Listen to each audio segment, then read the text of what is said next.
Guys good morning, কেমন আছেন আপনারা? আশা করি ভালোই আছেন, আমিও ভালো আছি। দেখুন আজকে চিংড়ি মাছের মালাইকারি করবো। চিংড়ি মাছটাকে নুন হলুদ ধুয়ে মেখে নিয়েছি, ঠিক আছে। এবার চিংড়ি মাছটাকে হালকা করে ভেজে নেব। ভাজার পরে সরষে পোস্ত আর নারকেল কাঁচা লঙ্কা বেটে নেব। বেটে তারপরে এই করবো চিংড়ি মাছের ভাপা, চিংড়ি মাছের মালাইকারিও বলতে পারো, ভাপাও বলতে পারো, ঠিক আছে।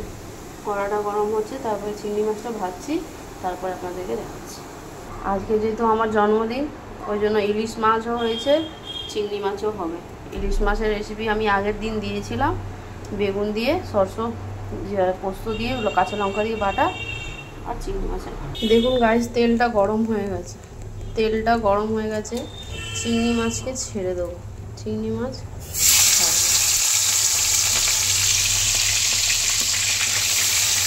হালকা করে ভেজে নেব। এটি হালকা করে ভেজে তুলে নেব। তারপরে সরষে পোস্ত দিয়ে নারকেল দিয়ে বাটা আছে সেটা দেবো। এখানে সরষে পোস্ত নারকেলটা, কালো সরষে পোস্ত নারকেল কাঁচা লঙ্কা বেটে নিয়েছি। একটুখানি নুন দিয়ে দেবে, তাহলে তেঁতুলের তো ভাতটা থাকবে না, তেঁতুলের তো ভাতটা চলে যাবে। এটা বেটে নেবে। এখানে চিংড়ি মাছ ভাজা হচ্ছে, হালকা করে ভাজবে, বেশি ভাজবো না, মালাইকারিতে বেশি ভাজতে হবে। ভেজে তুলে নেবে।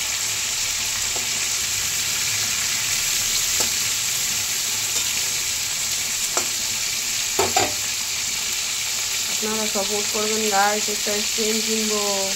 চিংড়ি মাছ ভাজা কমপ্লিট। এখানে তেল আছে, তেলের মধ্যে কালো জিরা দিয়ে দেবো, মশলাটাকে ঢেলে দেবো। তারপরে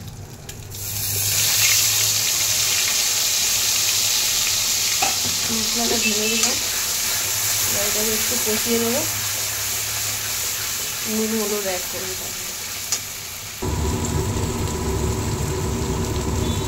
নুন হলুদ অ্যাড করবো। স্বাদ অনুসার নুন দেবেন আপনারা, যতটা বানাবেন। হলুদ দেবেন,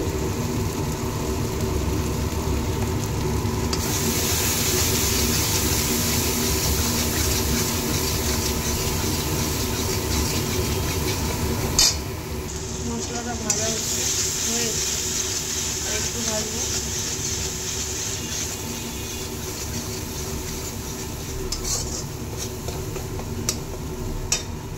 ভাপাতে একটু বেশি কথা বলে জলটা দিয়ে দেবো।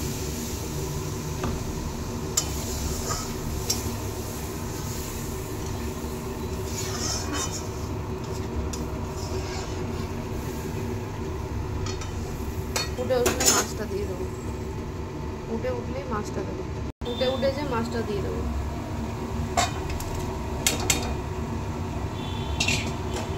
মাছটা দিয়ে ঢাকা দিয়ে দেবো। ঢাকায় ঢাকায় সেদ্ধ হবে।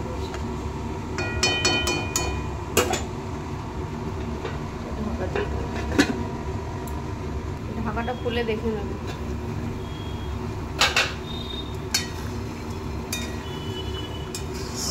জলটা আর একটু টানাবো, তারপরে নামাবো। মালাইকারিটা দেখুন,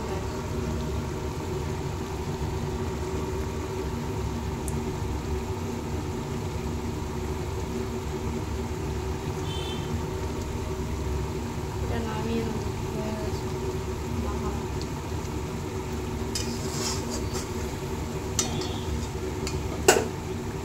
ফাইনাল লুক দেখুন গাইস, কিরম হয়েছে কমেন্টে জানাবেন। ভালো লাগলে করে খাবেন, বলে দিলাম। আজকের মতো আসি, টাটা। ভালো লাগলে লাইক কমেন্ট শেয়ার করবেন, আমার পাশে থাকবেন, একটু সাপোর্ট করবেন গাইস। সাপোর্টের খুব দরকার আমার।